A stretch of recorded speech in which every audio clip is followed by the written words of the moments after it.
affecting the humankind. That means universities need to be able to work towards building those partnerships and collaborations, some of which has been done through the university, and Seattle University is indeed a reflection of that vision to build global partnerships towards promoting global education. I want to now take this moment to invite Professor Eduardo Penalver, a distinguished president of the Seattle University. President Penalver did his undergraduate studies from Cornell University, which is an Ivy League institution. He later did his law degree from the Yale Law School in the United States, and then he was a Rhodes Scholar at the University of Oxford, where he did his master's degree. He has held faculty appointments at the University of Chicago, is also president of Seattle University in the state of Seattle, in Seattle, in the state of Washington. Without further ado, I am going to request President Eduardo Penalver to introduce the theme of today's press conference, and then we'll follow it up with a Q&A session. Over to you, President Penalver.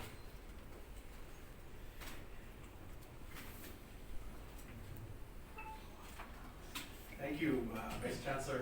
City in the Pacific Northwest of the United States. It's the largest city west of Minneapolis, north of San Francisco. About the 15th largest city, so to put that in context, about the same size as Detroit, and rapidly growing. The population in Seattle has doubled roughly over the past couple of decades. So a very fast-growing, vibrant community, and the home of many companies that I'm sure you've heard of. It was the birthplace of the Boeing Corporation. It's also the home of Microsoft, Amazon, and Starbucks, and many other iconic American companies that are really at the forefront of technological innovation in the United States. And so we think of Seattle as a hub of both global trade and innovation. And Seattle University is the largest independent university in the Pacific Northwest in the Seattle region. 7,000 students. We're a Jesuit university. 6 colleges. We have a College of Nursing, a College of Education, of Science and Engineering, Arts and Sciences, Law, and Business. And because of the strong culture of innovation and the companies that have been founded in the Seattle area, we are really focused as we look to the future on growing in the areas of STEM and health science. Our fastest growing programs are in computer science and data science. The Seattle community, as it's grown, especially as these technology companies have grown, has attracted a really significant Indian American community. Indian and Indian American community is now one of the largest centers for the Indian community in the United States, and a place where increasingly we're seeing students coming to Seattle University because they're familiar with the reputation of the university and of the city for economic innovation and opportunity. We're here in Chennai. We're signing 2 MoUs, a memorandum of understanding. We just returned from Loyola College campus where we signed the first of those, and then we'll also be signing an MoU with VMRF. And the purpose of these is to create the opportunity for future collaboration, sort of a framework that will then be the basis for future conversations between the academic units at each of these institutions to build more substantive collaborations along the lines that Vice Chancellor, I'm getting my American academic titles, Vice Chancellor Kumar discussed joint degrees, mutual exchange programs, immersions in both directions, research collaborations, and collaborations around community engagement. I think these kinds of agreements are really important both for Seattle University, but for higher education generally. As a Jesuit university, we're very much interested in training leaders for the future, educating leaders for the future. And to be an effective leader, you need to have a global outlook. You need to have a perspective that allows you to understand the challenges that our students are going to confront in the world as global challenges, right? And I think that's particularly true for Jesuit higher education, which has been international and global from its inception 500 years ago. But I think it's become true for higher education generally. If higher education is not international, if it's not global in its perspective, it's failing to educate its students effectively. And if you interact with students who have had a global education, you immediately notice the difference in terms of how they understand what the world is confronting, right? The challenges that the world is confronting are essentially global in nature. Things like climate change and sustainability, rapid technological transformation, right, which is destabilizing, also creates tremendous opportunity, but it's destabilizing democratic institutions, destabilizing social norms, and so to be able to understand and kind of navigate the world that our students are going to confront when they leave our campuses, they need to understand those phenomena, both in the technical matter, they need to understand them also as global phenomena. Many of the things that we find that we're engaging with and understanding or seeing in the United States are issues that you're confronting here in India as well. And so we can learn, our students can learn from your experience, and certainly your students and scholars can learn from our experience. And so we need to build relationships at the institutional level to create relationships at the individual level in order to educate leaders who can effectively grapple with those issues. And as Vice Chancellor Kumar pointed out, I think within that domain of international collaboration that's really essential to higher education, the relationship between American higher education and Indian higher education is particularly important and appropriate because of all the values we share, because of the centers of population in the United States. You know, there's so many Indian Americans who are very interested in engaging with India, even while they live in the United States. And because of the common commitments we have to democracy, the rule of law, and to pluralism. And so those shared values make collaboration more productive and also make it more appropriate and easier. And then I would just add to that, our common linguistic heritage, the ability to communicate easily is something that we share with India that is not as unique to that international context. The ability to have a press conference like this is something that I think makes it really appropriate as we survey the landscape and engage internationally to focus first and foremost on India, and that's what we're doing. So this is my first international trip as the president of Seattle University, and so grateful to Vice Chancellor Kumar for facilitating the meetings and introductions that we've had here. And it's important. We're very proud of our relationship with Jindal Global University, which was really the first international MOU that we signed after I became president of Seattle University, and we have a rich set of relationships personally and institutionally with Jindal, which is just a leader in higher education here in India. But India is a vast and important country, and we need to be engaging in all the regions and with many institutions to give our students a good understanding of the diversity and richness of this country. So excited to be here, and really look forward to your questions. Thank you. Certainly we're open to that. These are the universities that we've met. I think these are just first steps, as Vice Chancellor Kumar pointed out. These are facilitating MOUs that then we need to follow up with further conversations about specific joint degree programs, exchange programs. And I think it's important that these be truly bilateral, so that we currently have a student from Jindal studying in a joint degree program at our law school. But we're also sending a group of students to Jindal in March. We're going to come as part of a project that they're working on with a faculty member at the law school in Seattle. So we want to have students and faculty flowing in both directions. And that's going to limit the number of MOUs we can offer, because really what gives life to these agreements is that kind of person-to-person relationship. And so what we're trying to do is create a diversity within our relationships here in India, both geographically and in terms of the type of institution. And I think if we find the right state institution, we'd be open to an MOU. It's just that the ones that we've engaged with, so our longest standing relationships are with Jindal, and then also with other Jesuit institutions here in India. How do you choose institutions for similar cooperation? Sorry, I didn't.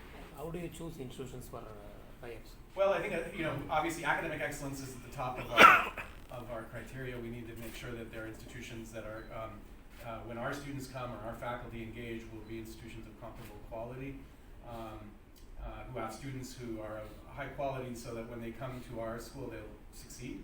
So I think that's very important. I think the other important dimension to this is the breadth of the institution. So we're a comprehensive university. I talked about the 6 colleges we have, and each of those has numerous programs within it. And I think these MOUs are most effective when we're engaging with an institution of comparable breadth, right? So that we can engage across all of the different programs that we offer. I want to add one response to your question about other institutions. This evening at 7 o'clock, Seattle University and Jindal University, we have invited over maybe 100 educators across public and private institutions in Chennai to participate in the US-India higher education dialogue. And the dialogue itself will be inaugurated by the Honorable Finance Minister of the state of Tamil Nadu, Dr. Loyola. He will be delivering a chief guest address. This will be followed by this dialogue where these educators will be participating.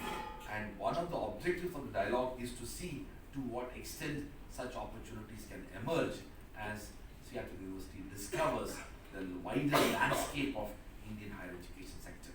So how the students are going to have HU with other universities, but Yeah, that's a great question. See, the most important part of any higher education related MOU is that to what extent we can provide immersive opportunities for students to experience international education. And the immersive opportunities to experience international education is one, of course, the opportunity to be educated in another institution, including its own curriculum, course structure, program, faculty, and all of that.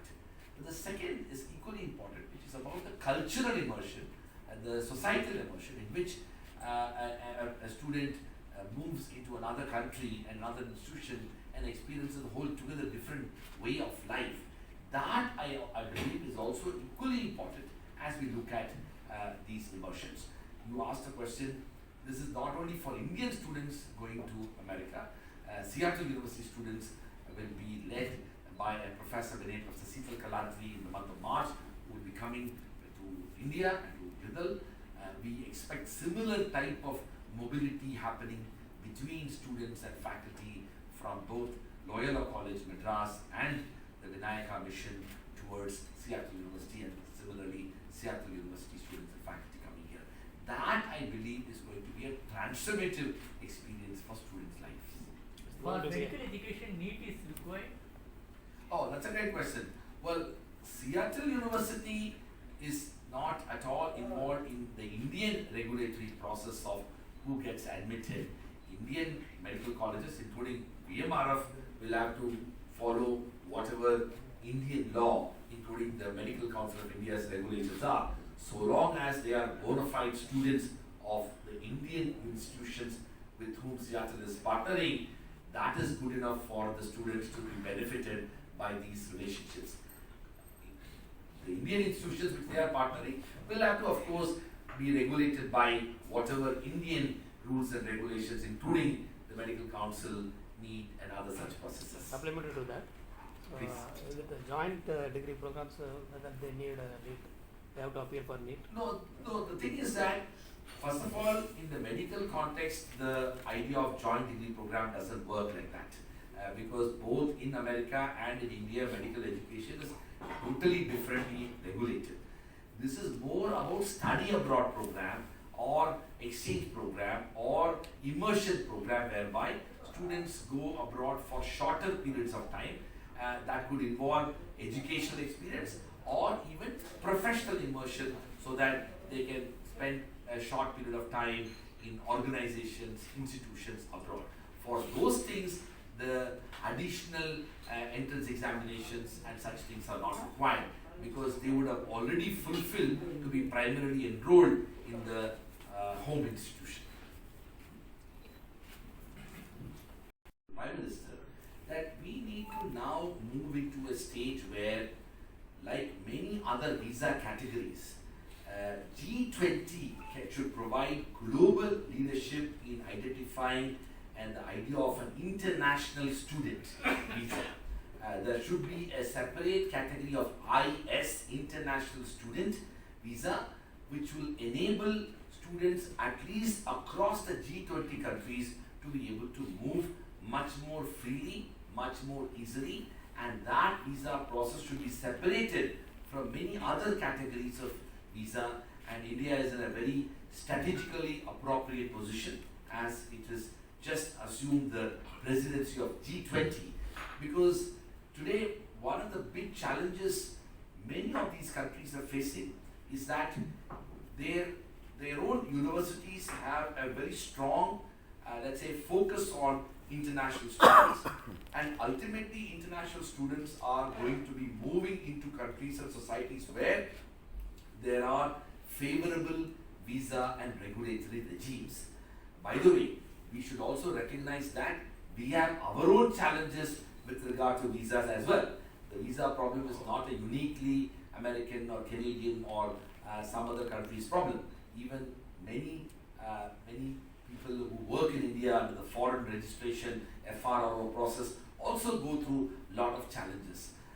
Part of the challenge that we're facing is that there are legitimate national security concerns that countries have with regard to processing visa from some other countries. But that remains an exceptional problem and challenge. But by and large, most countries, at least in the context of G20, should be much more comfortable to issue visas for the members of the G20 so that student mobility is not affected in this process. Student mobility becomes critical because that is how you can enable opportunities for international education, further including professional advancement, joint research, including opportunities of innovation, entrepreneurship, and things like that, all of which are going to be driven by the ability of educated people both on the student side and the professional side to move across these countries. So, MoU is signing for how many? To ensure that the individual schools can now work on the details. So what happens is after a framework MoU is signed, which essentially means that both institutions are committed to work on building the partnership, the next several days and weeks and even months, the institutions will be engaging in meetings with the specific deans and faculty members in determining what are the specific types of collaborations that will be implemented, how many students may be able to move from one place to the other, what kind of programs will be designed for them, what kind of faculty level interactions can happen between both institutions. All those things are going to be undertaken